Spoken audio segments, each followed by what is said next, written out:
Hi, I'm Shagun. I'm pursuing my MBA at Flame University.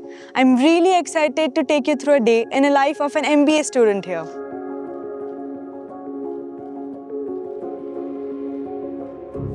One unique thing about Flame is the mandatory sports sessions.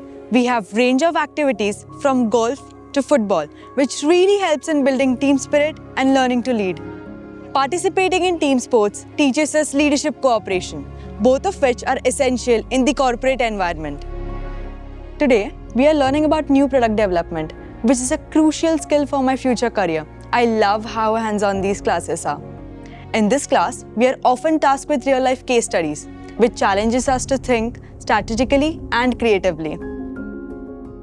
I am in the library almost every day. The quiet spaces are great for individual study, and the group rooms are perfect for collaborating on projects.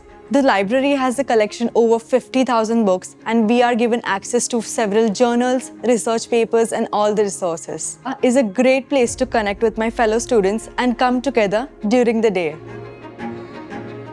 After a long day of classes, it's always great to come here and unwind with friends. There's always something happening around the campus. Flame has a great community vibe. It's very easy to make friends and network with people across different programs. My goal is to work in the finance and analytics sector, and Flame has given me the skills and confidence to get there. The leadership trainings here, both in and out of the classroom, has been invaluable. Thanks for joining us on a day in the life of an MBA student at Flame University. We hope this gave you some insight into what makes this campus so special. I can't wait to see some of you here in the future. Goodbye for now.